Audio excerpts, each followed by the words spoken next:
सचिन पायलट जी के पिताजी की धरती है, जिन्होंने आजीवन आपकी सेवा की। आज यहाँ पहली बार आने का मौका मिला है, चुनाव का समय है। खास तौर से चुनाव के समय मुझे हमेशा लगता है कि जनता से सच सच बात करनी चाहिए, सीधी सीधी बात करनी चाहिए।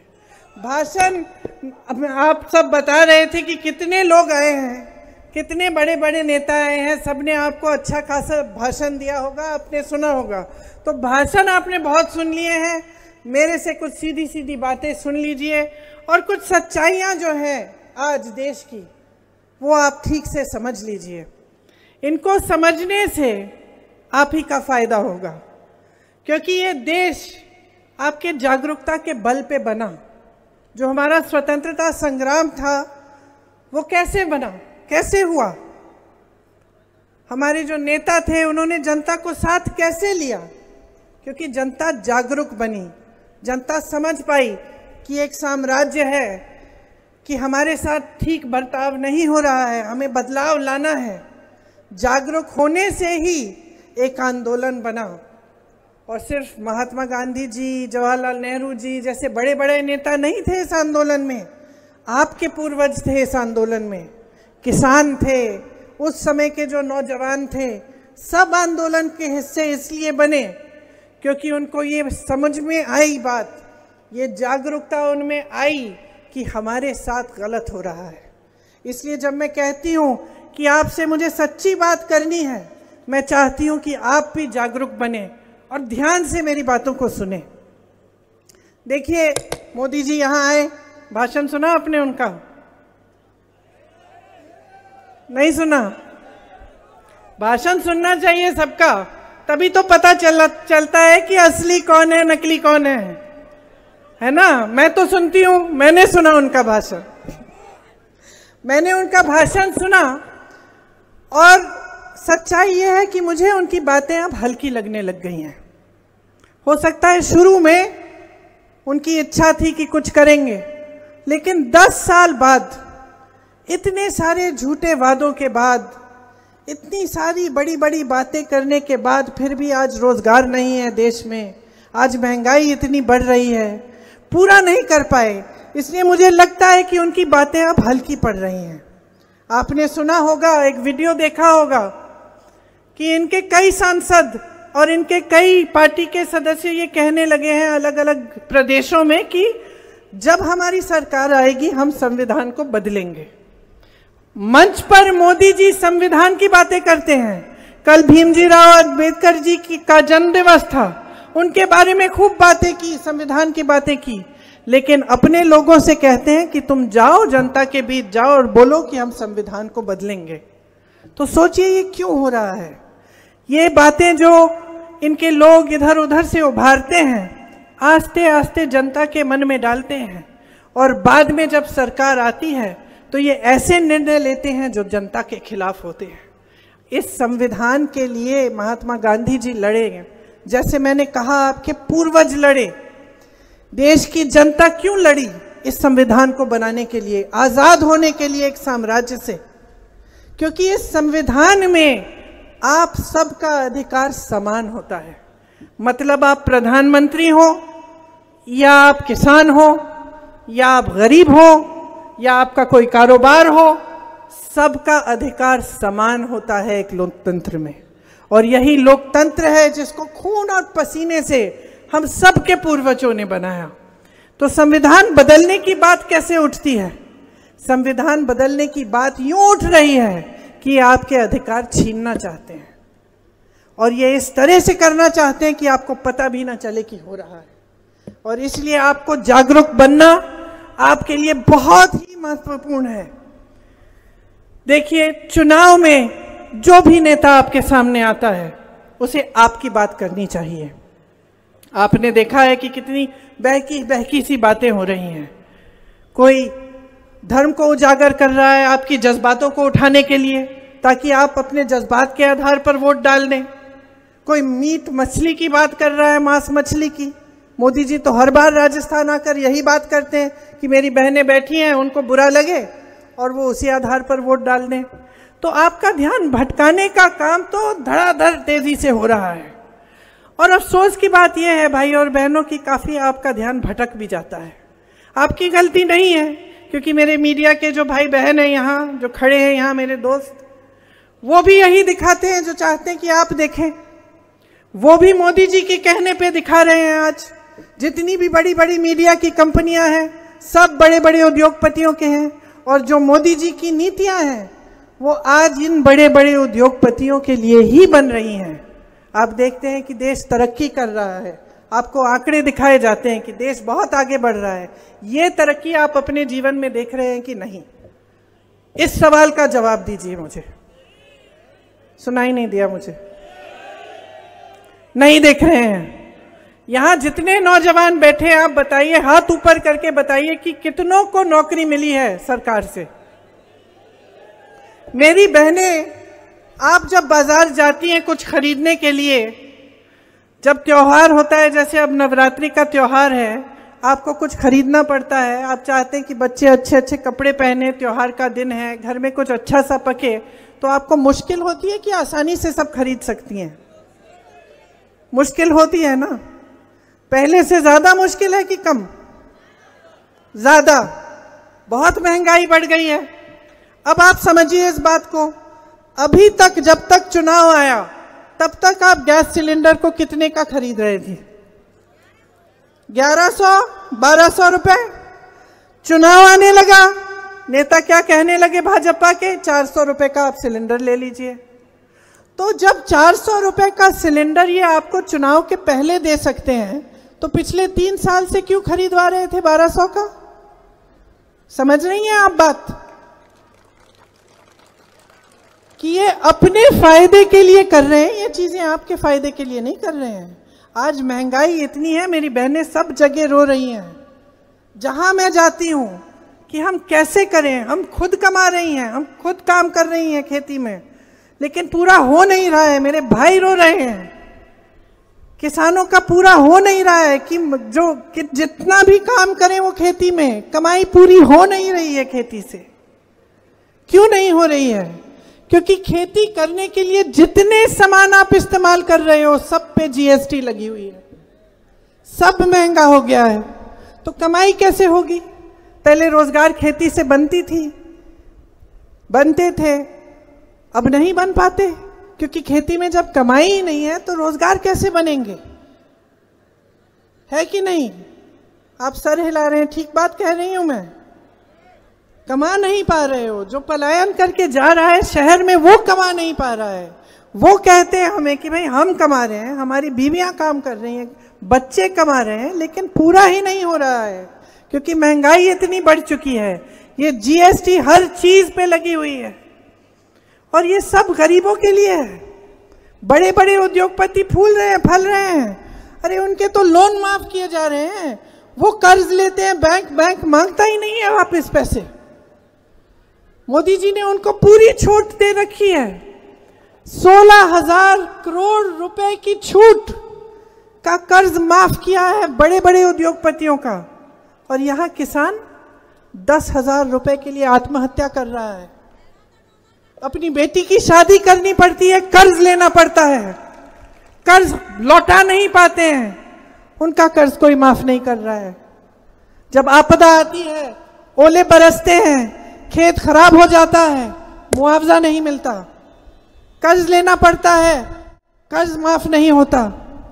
ये परिस्थितियां हैं आपकी, ये है आपका संघर्ष, ये एक सामूहिक तपस्या है आपकी, ये आपका संघर्ष है जिसने इस देश को बनाया है। और आज उस संघर्ष को कोई पहचान नहीं रहा है, सरकार में कोई सुनवाई नहीं है। किसानों ने आंदोलन किया, इन्होंने काले कानून निकाले, किसानों ने आंदोलन किया, दिल्ली के बाहर जाके बैठे, महीनों के लिए किसान बैठे, सर्दी में बैठे, इनकी बिजली काटी, पानी काटा, लेकिन प्रधानमंत्री जी निकले नहीं अपने घर से बात करने के लिए। सुनवाई नहीं हुई। सुन तो लेते हैं, अगर नहीं करना था उनका काम, काले कानून वापस नहीं लेने थे, तो कम से कम सुनवाई कर लेते।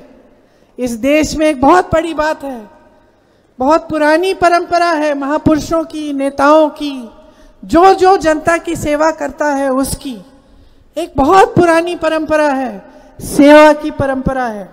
और उस सेवा की परंपरा की सबसे बड़ी चीज यह है कि सुनवाई होती थी, चाहे कितना भी बड़ा नेता हो। मैं खुद अपने पिताजी के साथ बहुत घूमी, प्रधानमंत्री थे उस समय, और जैसे ये आपका क्षेत्र है मुरारी लाल जी, उसी तरह से उनका क्षेत्र अमेठी था, वहां मैं उनके साथ बहुत घूमी। छोटी सी थी, पीछे पीछे जाती थी। एक दिन किसी महिला के घर में चले गए हम, खूब डांटा उन्होंने, और मैंने तो कभी ऐसा देखा नहीं था कि मेरे पिताजी को कोई ऐसा डांट रहा है। तो मैंने कहा क्या हो गया? कहती है कि मेरी सड़क नहीं बनाई। 6 महीने हो गए, मैंने 6 महीने पहले आप आए थे, मैंने मांगी थी ये सड़क नहीं बनाई तुमने, वापस कैसे आ गए? प्यार दूंगी, मैं प्रेम करूंगी आपसे, सब कुछ जो भी है, मतलब आपके प्रति मेरी श्रद्धा है, लेकिन अगर आप ऐसा करोगे तो वोट नहीं दूंगी। तो पिताजी ने उनको समझाया, अच्छी तरह से बिठा के समझाया, और बोला कि ठीक है, मैंने इसकी कार्रवाई शुरू की है, इसमें समय लगता है, समय के बाद, कुछ महीनों के बाद हो जाएगा। तब वो सुनी, फिर हंस के चाय पिलाई सबको उन्होंने। लेकिन मेरा कहने का मतलब क्या है कि देश का प्रधानमंत्री था, मेरे पिताजी देश के प्रधानमंत्री थे, किसी की झुग्गी झोपड़ी में गए, और उस महिला का अधिकार था कि वो डांटे उन्हें, और पिताजी को बुरा नहीं लगा। उन्होंने ये नहीं कहा कि भाई मैं प्रधानमंत्री हूं, कैसे कह दिया, या इनके खिलाफ कार्रवाई करो, ऐसे नहीं कहा। बात सुनी, सुनवाई हुई, उस महिला की बात सुनी, श्रद्धा से सुनी, और बाहर आए तो मैंने पूछा, बुरा नहीं लगा ऐसे डांटा उन्होंने आपको? कहा बुरा क्या, ये तो उनका कर्तव्य है, मेरा कर्तव्य है कि मैं इनकी डांट सुनूं। लेकिन आज ये माहौल नहीं है देश में बहनों और भाइयों, आज एक बड़ा अजब सा माहौल बन गया है।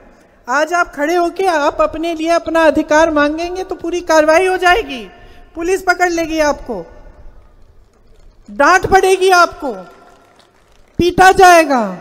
आज ये माहौल बन गया है देश में, और ये माहौल बनाया किसने है? ये माहौल मोदी जी की सरकार ने बनाया है। ये मोदी जी की जो सत्ता है ना, जिसको ये पूजते हैं, ये इतनी बढ़ गई है ये सत्ता कि ये आपका संघर्ष देख ही नहीं पा रहे हैं, इनको कोई बताने वाला ही नहीं है। ये भी होता है सत्ता में, ये भी देखा है हमने। परिवार में 2-2, 3-3 प्रधानमंत्री थे तो सत्ता देखने को मिली कि लोग कैसे झूठ बोल देते हैं कि आप जीत रहे हैं, असली सच्चाई है कि आप हार रहे हैं। लोग बोलते हैं क्योंकि डरते हैं सत्ता से। तो आप सोचिए, मोदी जी की इतनी सत्ता हो गई है कि आजकल उनको कोई सच्चाई बताने वाला रहा नहीं, सब डर रहे हैं उनसे। और अजीब सा सिलसिला हो रहा है कि जो डर नहीं रहा है बेचारा मुंह खोलता है तो उसको डांट देते हैं या हटा देते हैं, परे कर देते हैं। तो सच्चाई समझ नहीं पा रहे हैं, और जो संघर्ष है आपका, जो रात दिन का आपका संघर्ष है, उससे कट चुके हैं, वो अब समझ नहीं पा रहे हैं। और यही मुझे उनकी बातों में, उनके भाषणों में दिखता है। इधर उधर की बातें कर रहे हैं लेकिन ठोस आपकी बात नहीं कर रहे हैं। किसानों के लिए क्या किया है 10 सालों में, क्या किया है आपकी आमदनी को बढ़ाने के लिए? आपको कहा था आपकी आमदनी दुगनी करेंगे, क्या हुआ? हुई दुगनी आपकी आमदनी।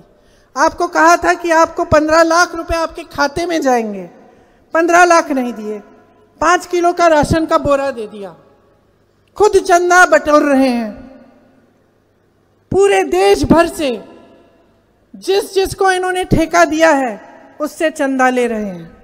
आप देखें जो गुजरात में पुल गिरा, और अब ये जो चंदा की सूची आई है कि भाजपा ने कितनी चंदा किस किस से ली, उसमें इनका नाम है, जिन्होंने वो पुल बनाया जो गिर गया, इसमें उनका नाम है, जिनसे वैक्सीन खरीदी गई, जो आप सबको, हम सबको 2-2 वैक्सीन लगवाई कि मोदी जी का चेहरा था उस वैक्सीन पे, उनसे भी चंदा ली है।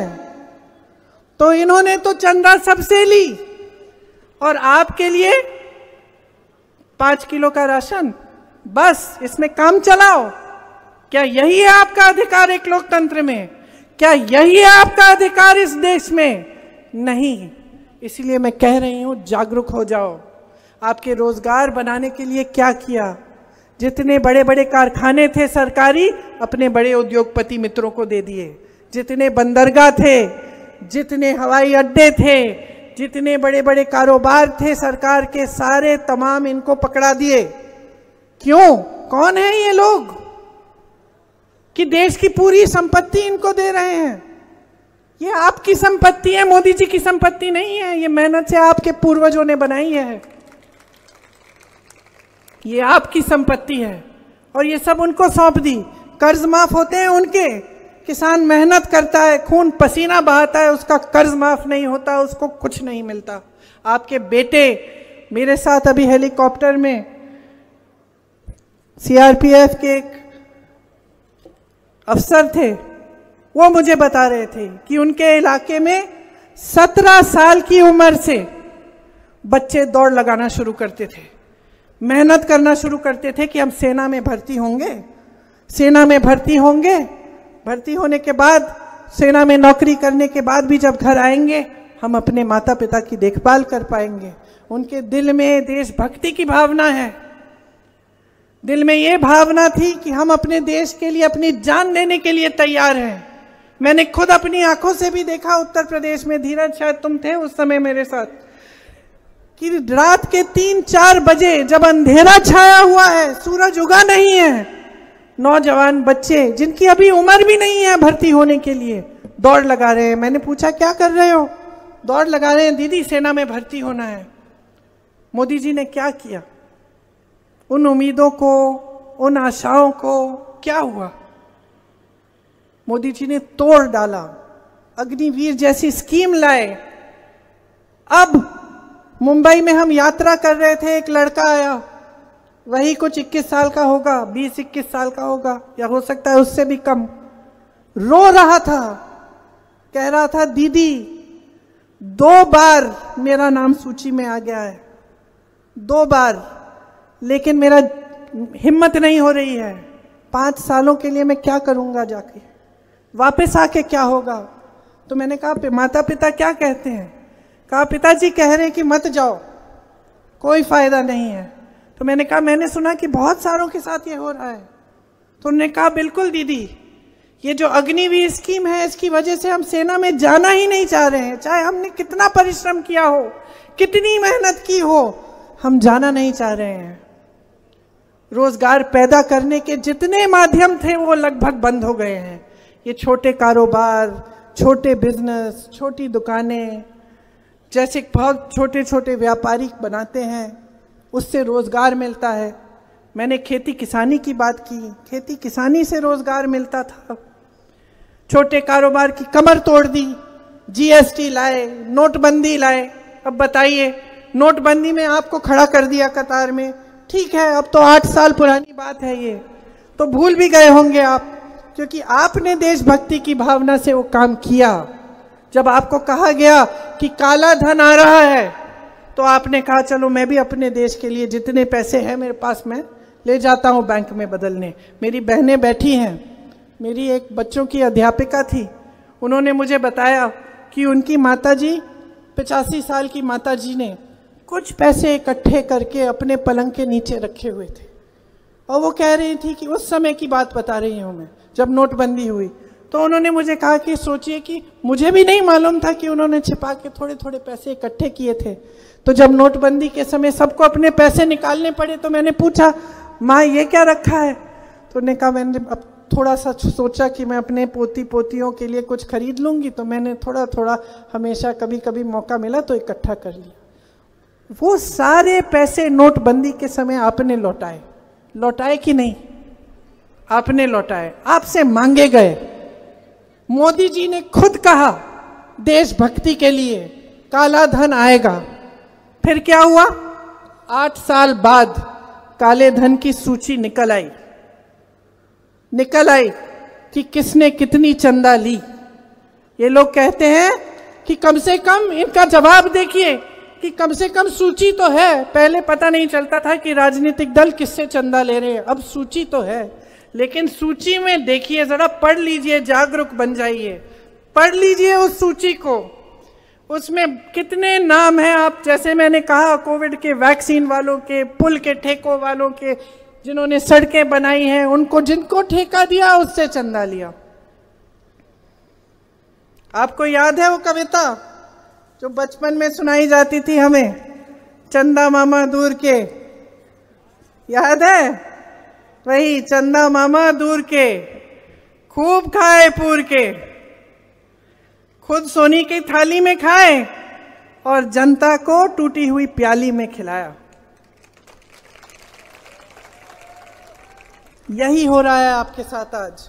और यहाँ चुनावी मंच है, उस पे इस वजह से मैं नहीं कह रही हूँ कि मैं चुनावी मंच पे खड़ी हुई हूँ और मैं चाहती हूँ कि आप वोट दो। मुझे सचमुच दुख होता है, सचमुच दुख होता है कि देख के कि इस देश में आज क्या हो रहा है। आपके पूर्वजों की तरह मेरे पूर्वजों ने भी जान दी है इस देश के लिए। मैंने भी शहादत देखी है अपने पिता की, अपनी दादी जी की। आज जीवन उन्होंने आपके लिए काम किया, सेवा के भावना उनके दिल में थी। ये जो हमारी पुरानी परंपरा है, हमारी हिंदू धर्म की परंपरा है, हम किसको पूजते हैं बताइए? हमने भगवान राम को पूजा, क्या भगवान राम के पास सत्ता थी इसलिए हमने पूजा? आज तक हम उनको पूजते हैं, क्यों? क्योंकि उनके पास सत्ता थी? उनके पास सत्ता नहीं थी। क्योंकि हम उनको इसलिए पूजते हैं क्योंकि एक नैतिक आधार डाला उन्होंने, नैतिकता थी, जनता के प्रति श्रद्धा थी, सेवा थी, तपस्या थी, इसलिए पूजा हमने। इसलिए आज तक हम उनको पूजते हैं। हमारे जितने भी महापुरुष रहे हैं, जितने भी भगवान रहे हैं, उन्होंने क्या किया? सत्ता को त्यागा। हमने सत्ता को कभी नहीं पूजा। ये हमारा धर्म कभी नहीं रहा है। चाहे भगवान राम को देखिए, चाहे महाभारत को पढ़िए, क्या पांडवों के पास सत्ता थी? नहीं थी सत्ता। हमेशा हमारी श्रद्धा इस देश में हमारे धर्म ने सिखाया उसके प्रति रही है जिसने सेवा भाव से, आदर से जनता की सेवा की है। हमेशा महात्मा गांधी जी को देखिए, तो ये एक भावना होती है और हम इस भावना को अपने नेताओं में ढूंढते हैं। और हो सकता है कि आपने शुरू में यही भावना देखकर या सोच के कि ये भावना है मोदी जी के दिल में भी, उनको आपने आगे बढ़ाया। लेकिन आज परिस्थितियों को देखिए ना क्या हो रहा है। सत्ता के लिए सब कुछ कर रहे हैं, सरकारें तोड़ देते हैं। पूरा देश देख रहा है, पूरा देश देख रहा है कि पैसों के बल पर टूट रही है सरकार, कि विधायकों को 100-100 करोड़ रुपए दिए जा रहे हैं सरकार को टूटने के लिए। सरकार को जनता ने चुना, तोड़ने के लिए आप पैसे दे रहे हैं। आपकी नैतिकता कहाँ है? सेवा की भावना कहाँ है? जनता के प्रति श्रद्धा कहाँ है? आप सबसे चंदा लेके काम करा रहे हैं। जो चंदा नहीं दे रहा है उस पे एजेंसी डाल रहे हैं, चंदा देता है तो एजेंसी का काम बंद। क्या यही नैतिकता ढूंढ रहे हैं आप अपने नेताओं में? क्या आप अंधे हो गए हैं कि चलिए करने दीजिए जो कर रहे हैं?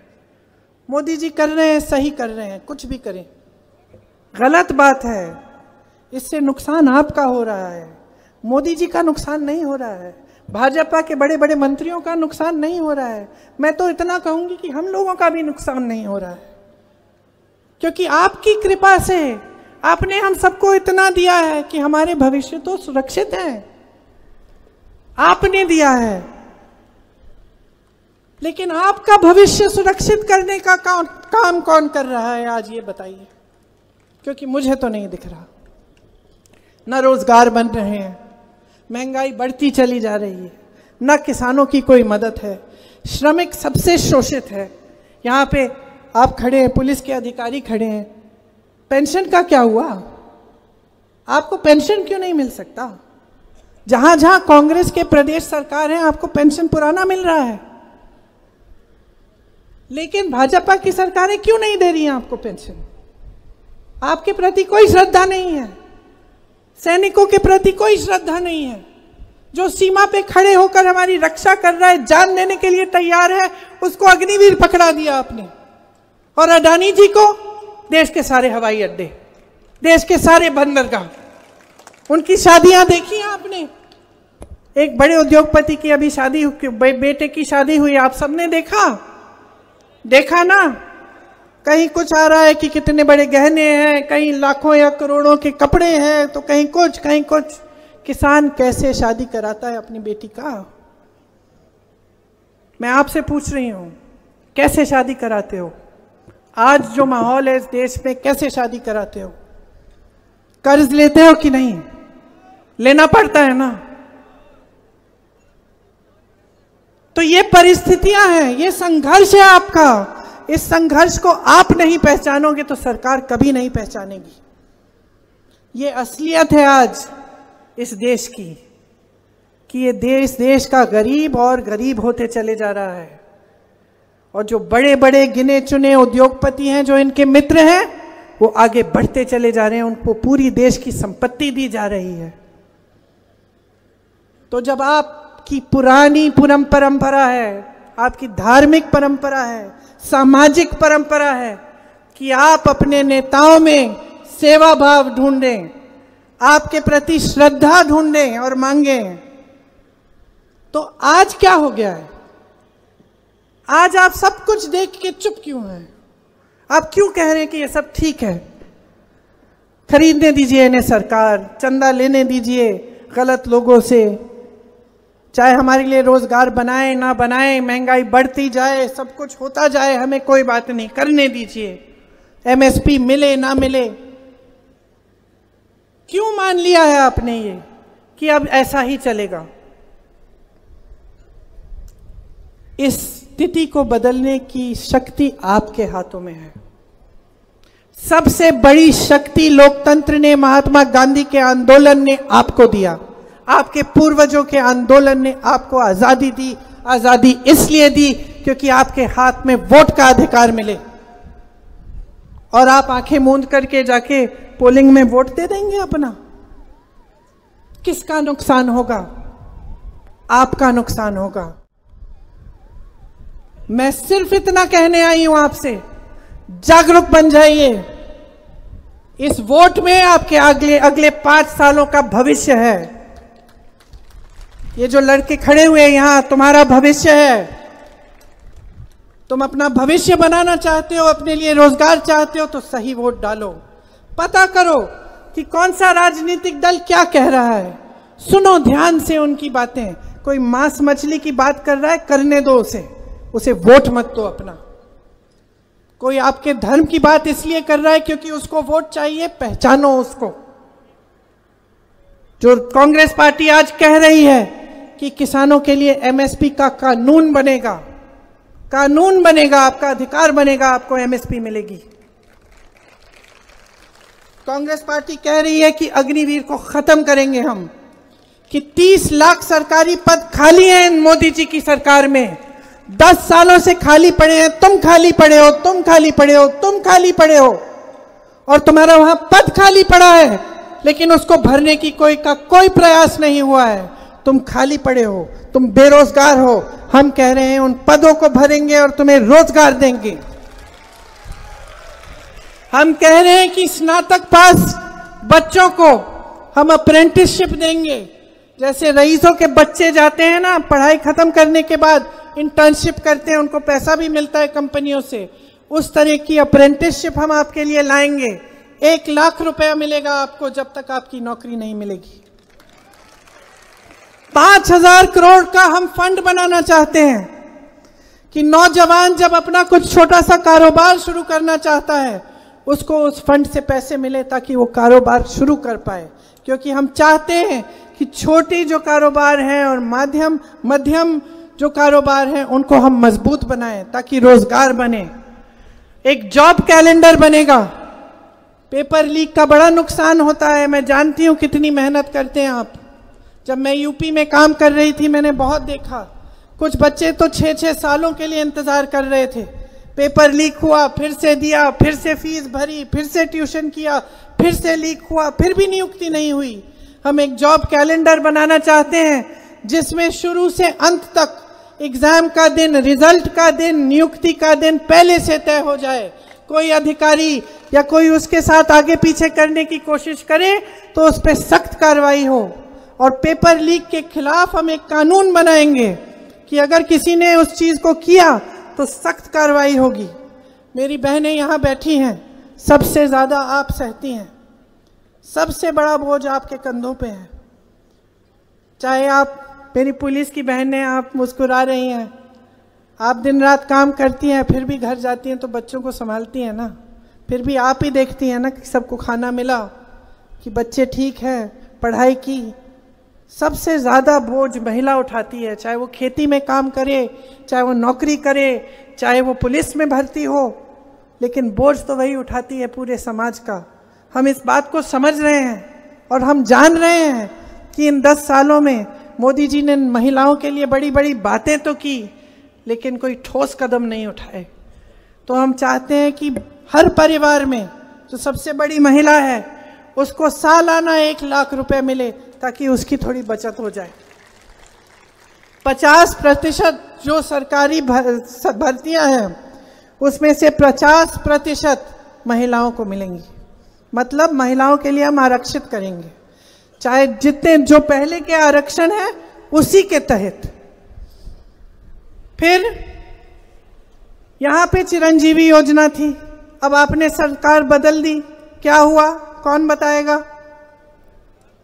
लगभग बंद होने के कगार पे है। जो 25 लाख का मुफ्त इलाज मिलने लगा था आपको, वो अब 5 लाख तक आ गया है।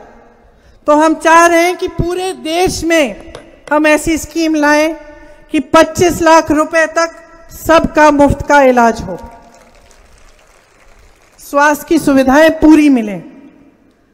मैंने किसानों की बात की, आपके ऋण माफी की बात की।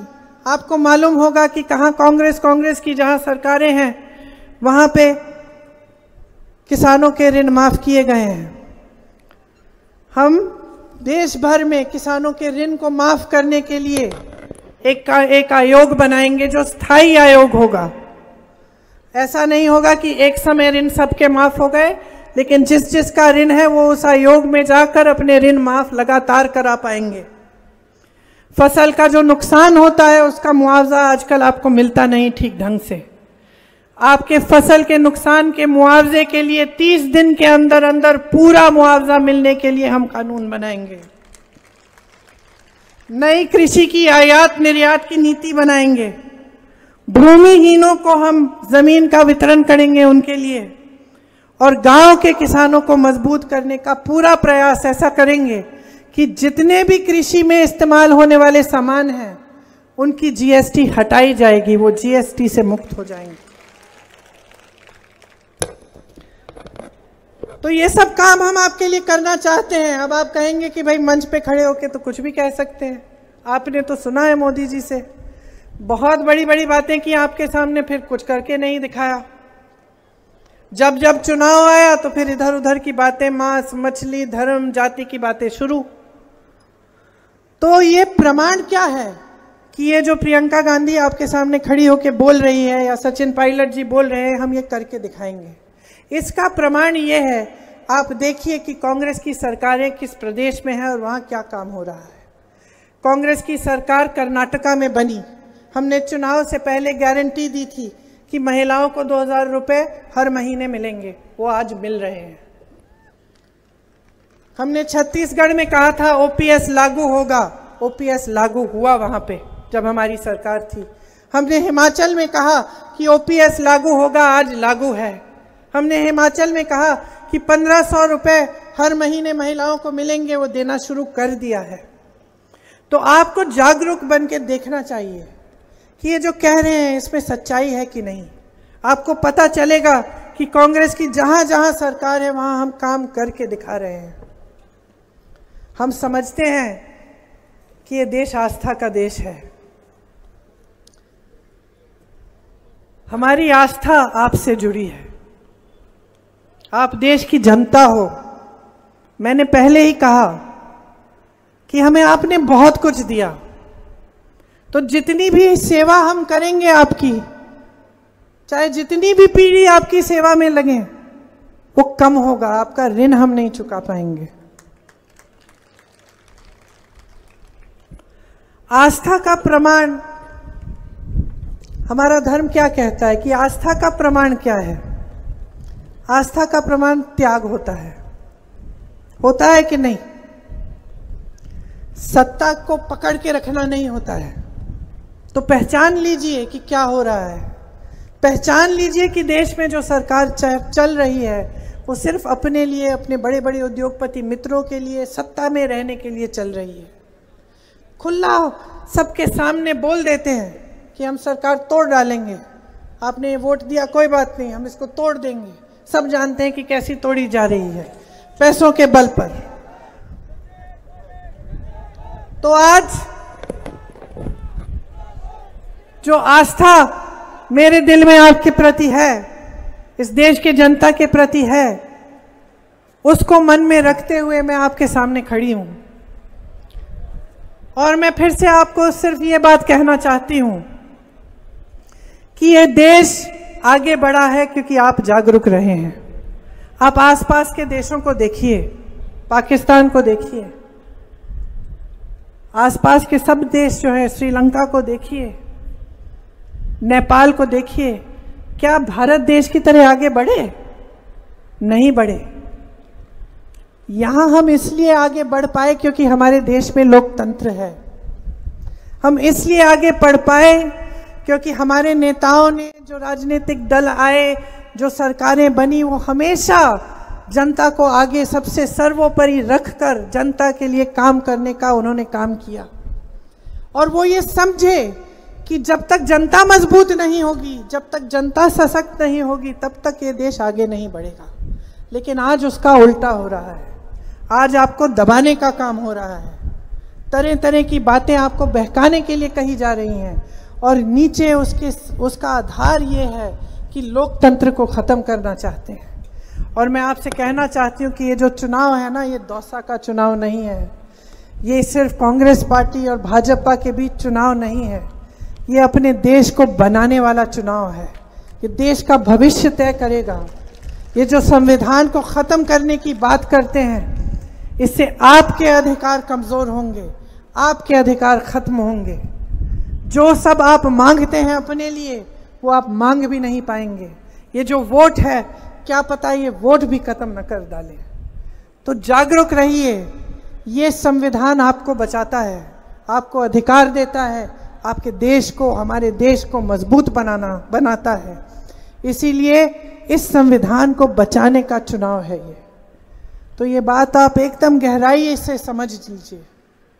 और जब इस बात को आप गहराई से समझेंगे और आप समझेंगे कि इस संविधान का आपके जीवन में क्या, इस संविधान से आपके जीवन में क्या मिला है और आपके जीवन में इसकी क्या भूमिका है, तब आप समझेंगे कि इस चुनाव में आपको इधर उधर बिल्कुल नहीं देखना है।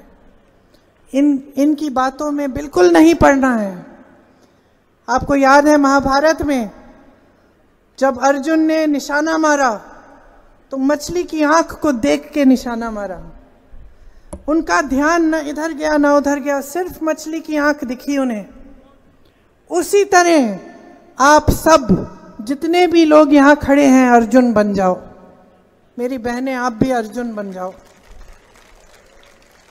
अपना ध्यान अपने ऊपर और कहीं नहीं, किसी नेता पे नहीं, किसी राजनीतिक दल पे नहीं, किसी की बातों पे नहीं, किसी मांस मछली की बातों पे नहीं, धर्म की बातों पे नहीं, जाति की बातों पे नहीं, अपने भविष्य पर अपना ध्यान रखो।